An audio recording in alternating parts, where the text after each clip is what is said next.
ভাঙদের রাজনৈতিক মাটিতে ফের চাপানো তোল।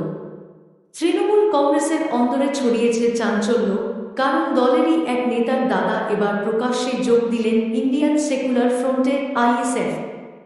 আর এই যোগদানের মুহূর্তে তার হাতে আইএসএফের পতাকা ও ফেস্টুন তুলে দিলেন জেলা সভাপতি মানিক মোল্লা নিজে। ঘটনাস্থলে উপস্থিত ছিলেন দলের আরেক গুরুত্বপূর্ণ নেতা শামসুল আলী মল্লিক, যা যোগদানের তাৎপর্য আরও গভীর করে তোলে। এই ঘটনাকে ঘিরে শুধু রাজনৈতিক মহলে নয়, সাধারণ মানুষ ও কর্মীদের মধ্যেও ছড়িয়ে পড়েছে নানা প্রশ্ন ও গুঞ্জন। তৃণমূলের ভাঙ ইউনিটে কি শুরু হলো অভ্যন্তরীণ ভাঙনের নতুন অধ্যায়? ভাঙতে তৃণমূল নেতার দাদার আইএসএফে যোগ, ফেস্টুন তুলে দিলেন মানিক মোল্লা, তৃণমূলে চাঞ্চল্য। ভাঙ, দক্ষিণ ২৪ পরগনা। তৃণমূল কংগ্রেসের অন্দরমহলে তীব্র আলোড়ন শুরু হয়েছে যখন দলেরই এক নেতা খয়রুল ইসলামের দাদা আনুষ্ঠানিকভাবে যোগ দিলেন ইন্ডিয়ান সেকুলার ফ্রন্ট আইএসএফ-এ। এই যোগদানের মঞ্চে উপস্থিত ছিলেন দলের জেলা সভাপতি মানিক মোল্লা, যিনি নিজ হাতে আইএসএফের ফেস্টুন তুলে দেন তাঁর হাতে।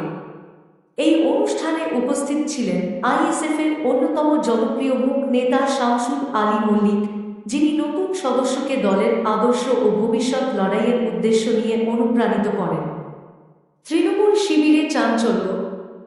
যে ব্যক্তি এতদিন তৃণমূল নেতা খয়রুল ইসলামের দাদা হিসেবেই পরিচিত ছিলেন এবং বিধায়ক শওকত মোল্লার খুব ঘনিষ্ঠ বলে পরিচিত, তিনি হঠাৎ আইএসএফে যোগ দেওয়ায় তৃণমূল কংগ্রেসের অন্তরে বিশাল জল্পনার সৃষ্টি হয়েছে।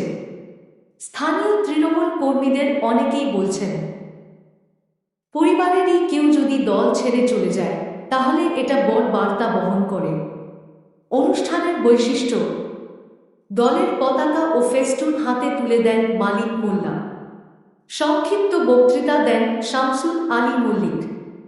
আইএসএফ মানুষের পাশে, গণান্দোলনের শক্তি, এই স্লোগানে মুখরিত হয় মঞ্চ।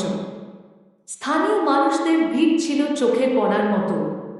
রাজনৈতিক বিশ্লেষণ: বিশেষজ্ঞদের মতে এই পদক্ষেপ শুধু একটি পরিবারের সিদ্ধান্ত নয়, বরং এটি তৃণমূল থেকে ক্রমাগত মানুষের বিচ্ছিন্ন হয়ে যাওয়ার ইঙ্গিত বহন করছে। বিশেষ করে ভাঙ, যেখানে একাধিকবার জনান্দোলনের জন্ম হয়েছে, সেখান থেকে এমন রদবদল রাজনৈতিক মানচিত্রে নতুন আলো ফেলছে। মানিক মোল্লার মাধ্যমে আমরা এই পতাকা তুলে দিলাম। আজ থেকে আমাদের দলের সদস্য হিসেবে আমরা এদেরকে গ্রহণ করি।